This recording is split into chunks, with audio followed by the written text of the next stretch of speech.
매일 듣는 하나님의 달콤한 말씀. 달콤 성경 17번째 이야기.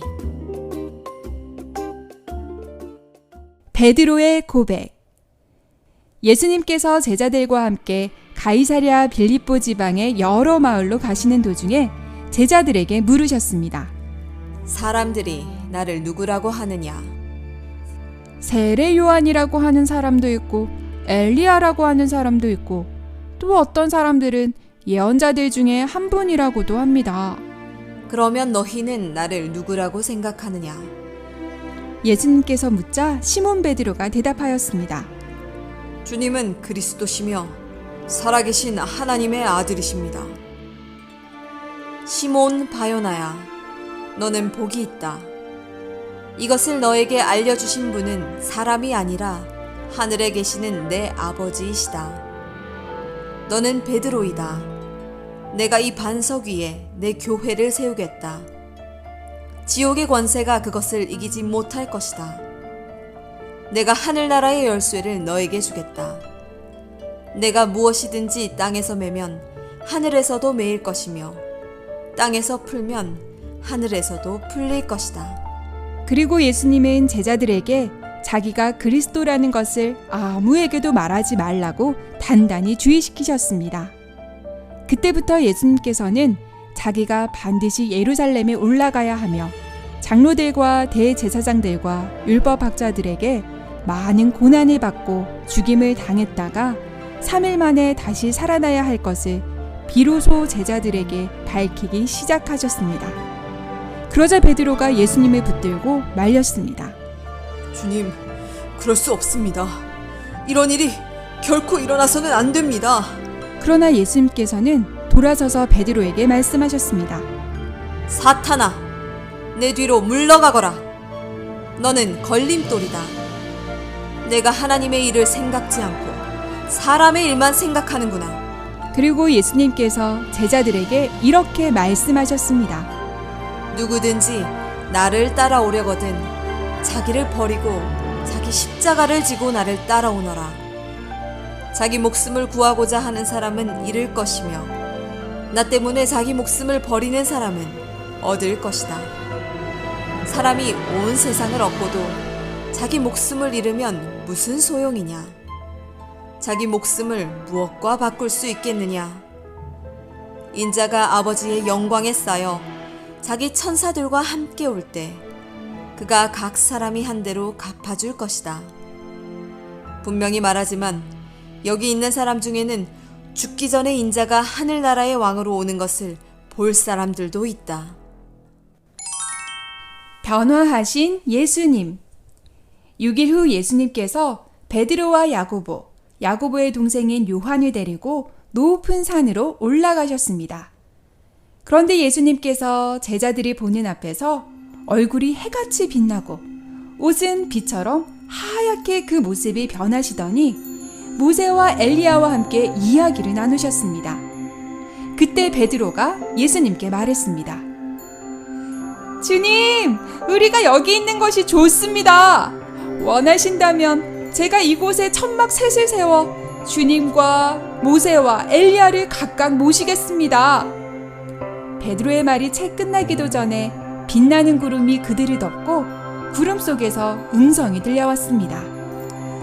이는 내가 사랑하고 기뻐하는 내 아들이다. 너희는 그의 말을 들어라. 제자들은 그 음성을 듣고 너무나 무서워 땅에 납작 엎드렸습니다. 그러자 예수님께서 가까이 오셔서 제자들을 어루만지며 말씀하셨습니다. 무서워 말고 일어나거라. 제자들이 눈을 들고 보니 예수님 밖에는 아무도 보이지 않았습니다. 예수님께서 산에서 내려오시는 길에 제자들에게 당부하셨습니다. 인자가 죽었다가 다시 살아날 때까지는 지금 본 것을 아무에게도 말하지 마라. 그런데 율법학자들은 왜 엘리야가 먼저 와야 한다고 합니까? 엘리야가 와서 모든 것을 회복시킬 것이다. 그리고 엘리야는 이미 왔다. 그러나 사람들이 그를 몰라보고 함부로 대하였다. 인자도 이와 같이 그들에게 고난을 받을 것이다. 그제서야 제자들은 예수님이 세례 요한에 대하여 말씀하셨다는 것을 깨달았습니다.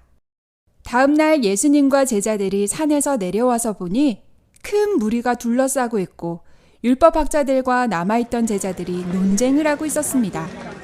모든 사람들이 곧 예수님을 발견하고는 매우 놀라며 달려와서 인사하자 예수님께서 물으셨습니다.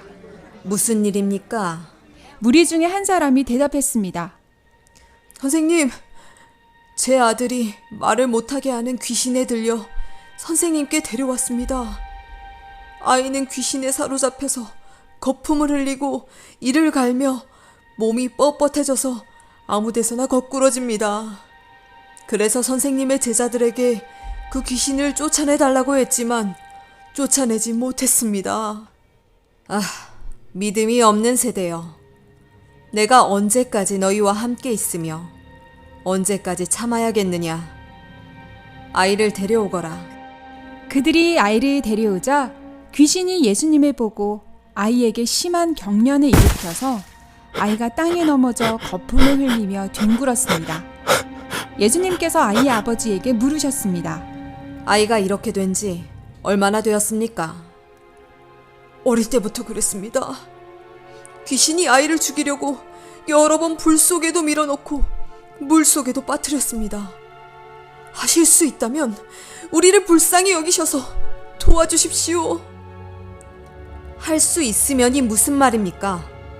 믿는 사람에게는 모든 일이 가능합니다. 믿습니다. 믿음 없는 저를 도와주십시오.